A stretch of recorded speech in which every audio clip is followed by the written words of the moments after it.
Well, talking about subject-verb agreement, it's like when someone is shaking hands with other person. So one is the subject and the other is the verb, and they agrees with each other. Okay, so actually there are 6 types of subjects in English grammar. They are noun as subject, and then pronoun as subject, and then to infinitive as subject, gerund as subject, impersonal subject, and demonstrative subject. So let's see one by one.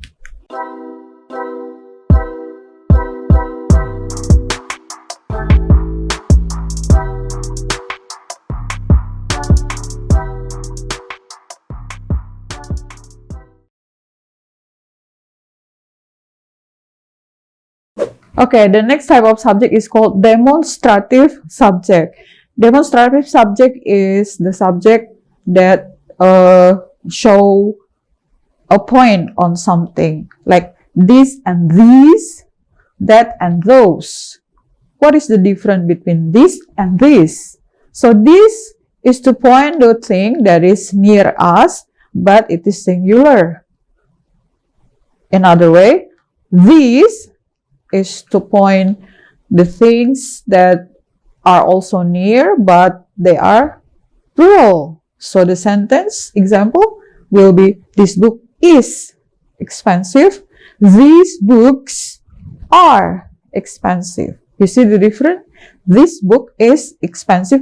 These books are expensive. So there is a difference in pronunciation also. You can recognize the pronunciation. So you can judge correctly or decide correctly which appropriate auxiliary verb is good for them. And then the second is the word that and those. The word that and those is to point the thing or things that is far from us. So for example, that girl was pretty. It assumes that the girl is far away from us. So we say that. And the girl is only one. That's why we use auxiliary was. Because it is only one. It agrees with the subject, that girl, only one. And then was refer to singular auxiliary verb. It will be different in the second example. The boys or those boys were naughty. Those boys were naughty. So we use those because the boys are far from us. Those boys. And the boys are plural. That's why we use were, not was. Because probably there are 2 or 3 or 5 boys. Yeah, in the sentence, those boys. Okay, so that is called demonstrative subject. Be extra careful with the choice, yeah. This and these, that and those. Okay, well, so far you have learned about the various type of subject in order to help us to be careful, yeah, to pay attention more carefully on the agreement. Now, what important matters that we need to consider when we deal with, let's say, English grammar for TOEFL tests? So there are some factors that influence the subject-verb agreement. Yeah, the first is of course the auxiliaries. Okay, remember or keep in your mind that there are 4 types of auxiliary that we need to be extra careful with among all the types of auxiliaries in English grammar. What are they? You still remember? Yeah. The B family, I say the B family in order to make it easy to remember, yeah. The B family is MR, was, were. So I believe you still remember which one refers to singular and which one refers to plural. And also do and does, and then have and has. Be extra careful with those 4 types of auxiliary only. The rest of the auxiliaries, no problem, because it doesn't differentiate between the single subject or the plural subject. you need an evidence. Example, let's say the word will. So when I say I will go, he will go, she will go, they will go, the word will agrees with all kind of subject. But be extra careful when we deal with those 4 auxiliaries, yeah? So I am here, he is here, they are here, I was here, they were here. We have to be extra careful in adjusting or agreeing between the subject, singular or plural with these 4 types of auxiliary. Okay, the next thing to be considered carefully is the position of prepositional phrase at the beginning of a sentence. Sometimes it is distracting Indonesian students. They think that the prepositional phrase in the beginning of the sentence is the subject. In fact, it is not the subject. So beware of prepositional phrase at the beginning of the sentence. For example, in the sentence, one of S.Pd lecturers or FSIP lecturers is Miss Nina Fatriana. Okay, so the subject here is the word one. Okay, one refer to singular, not the lecturers, because it is the prepositional phrase. Okay, so the word one agree with the auxiliary is. So one of S.Pd lecturers or one of FSIP lecturers is Miss Nina Fatriana. So the word one agree with the auxiliary verb is. Don't get distracted with the word lecturers because it is the object of preposition at the beginning of the sentence. Okay? Okay, now take a look at the second example here. The president, along with all members of the cabinet, is having a meeting now. So the word along with all members of the cabinet here is the prepositional phrase. We can discard it for a while. So to make the subject and the verb closer. So here the president is only one. So the word is agree with the president. President is the same as he. So he is okay. Correct. Okay. Don't misjudge that the subject is members, because members is the object of the preposition along with. Okay, be careful with that. Just like the third example, similar with her classmates, Winda is crazy about K-pop. So here, the subject is Winda. That's why Winda is. Winda is the same as she. She is crazy, not classmates. Classmates is actually the object of preposition because it is appearing in the beginning of the sentence, similar with her classmates. Okay, don't get misjudged by the appearance of prepositional phrase. Be extra careful to find the subject, whether it is singular or plural, after the prepositional phrase. Okay, then the next consideration is the appositive.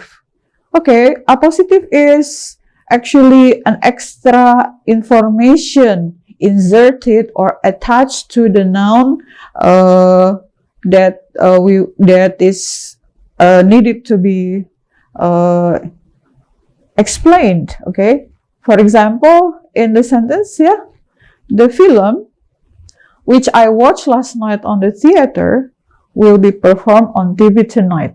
So actually, this appositive is an additional information. It's not very important in this sentence, but sometimes it is distracting our attention that we think it is the main case in the sentence. Actually, the subject is the film and the verb is will be performed.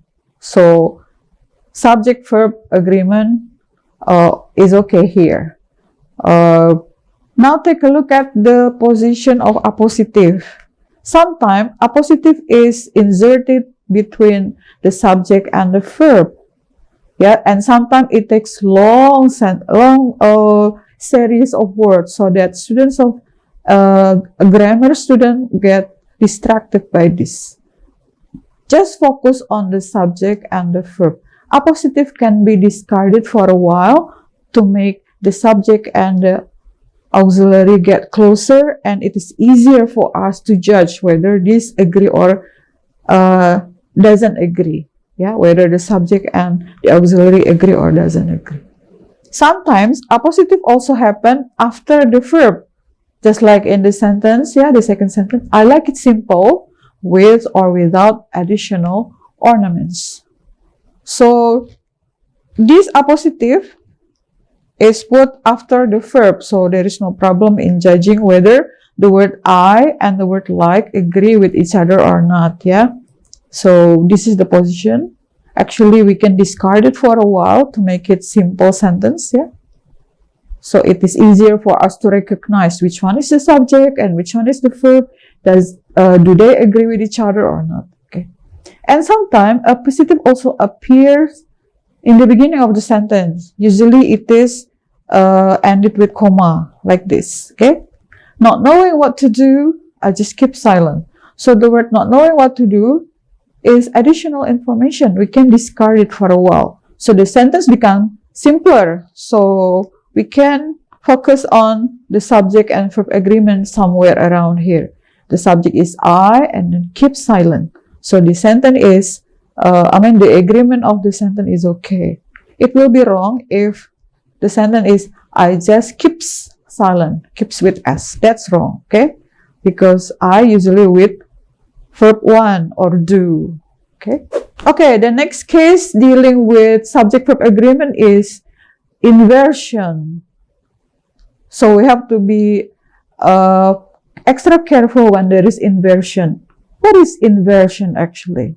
Inversion is the exchange position of the normal order. You see, the normal order of sentence is subject and then verb. But inversion is inverted. So the verb appear at the beginning before the subject. Sometimes this position, this inverted position, distract the students, Indonesian English students' attention. Yeah. So, what are the case of inversion? The first is negative words. Okay. When negative would appear in the beginning of the sentence, so the sentence should be inverted. And when the subject and verb is inverted, sometimes we get confused with the agreement. Yeah. For example, like this. Never have I seen such a beautiful house. Because the sentence is started with the word never, which is a negative word. So the word have come before the subject I. And this makes us confused. Now, the way is to think about the first order, the original order, the natural order of the sentence.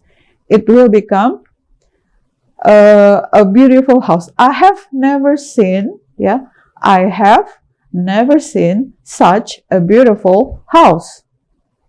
That's the origin order. I have never seen such a beautiful house. So here we can see the word I and the auxiliary have. Do they agree with each other? Yes, they agree with each other because the word I is followed by auxiliary have. And when the position is exchanged, because of the word never, have I seen such a beautiful house, it's already good agreement of the sentence.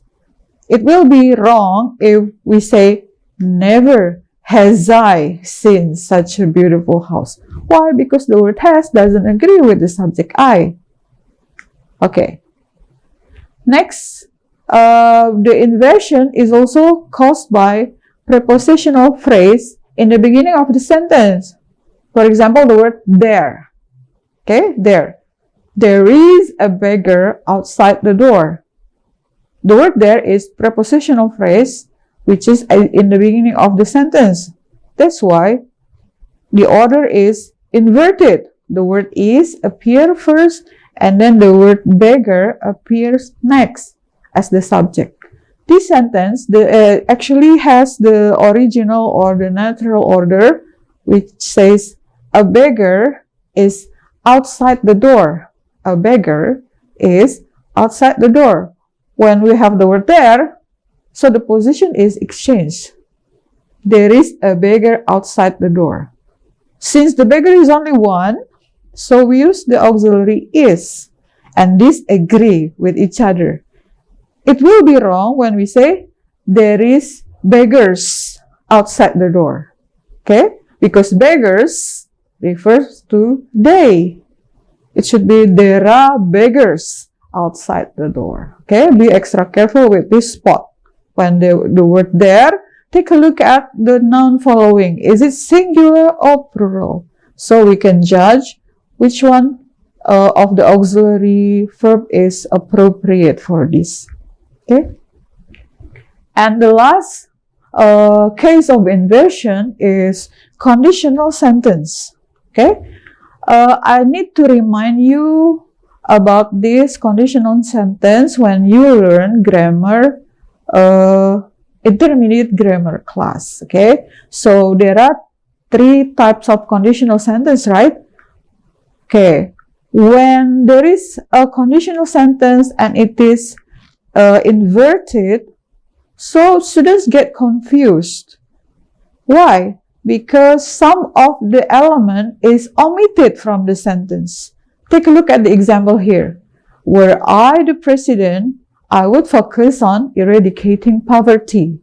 Now, when you take a look at the word were and I, it seems like it is wrong, right? In fact, it comes from the origin sentence like, if I were the president, I would focus on eradicating the poverty. It happens that this sentence is the second type of conditional sentence. If I were the president, I would focus on eradicating the poverty. So the word were and the word would is a signal. Yeah, they are signal for conditional sentence type 2. So the word if in this case is omitted. So the position of I were is exchanged into were I. What about agreement? Is it okay if the word I is matched with the auxiliary verb were? Yeah, previously the explanation said that I should be with was. Why should it be with were? Isn't it a wrong one? No, this is not wrong because this is conditional type 2. Yeah, we use were in order to emphasize that what we say is not real. This is only an imagination. If I were a president, in fact, I'm not a president. I'm a lecturer in FSIP. But I say, if I were the president, or were I the president, because this is only an imagination, unreal or wish of the present time. Okay? So be extra careful when you find this kind of sentence. Were I the president, don't judge directly that the sentence is wrong. Just take a look at the origin. Is it from conditional type 2? If it is, so were here is okay to show that what we say is not real. Okay? Another example. If I were at home now, I would watch Korean film. The fact I'm not at home now, so I don't watch Korean film. But I can say, if I were at home now, or if the word if is omitted, yeah, so we invert the position. Were I at home now, I would watch Korean film. Okay, you got it? So be careful with inversion. Negative word at the beginning, prepositional phrase at the beginning, and conditional sentence at the beginning. Sometimes we need to pay extra attention for the agreement. Okay, good luck for your exercise. Thank you very much for your attention. Goodbye. Wassalamualaikum warahmatullahi wabarakatuh.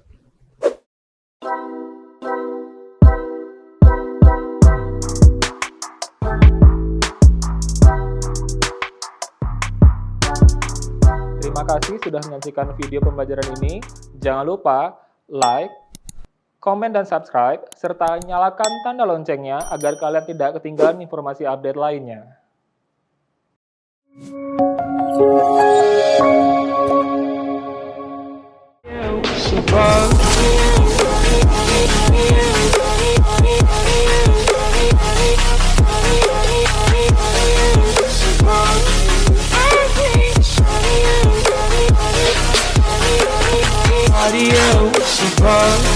I hate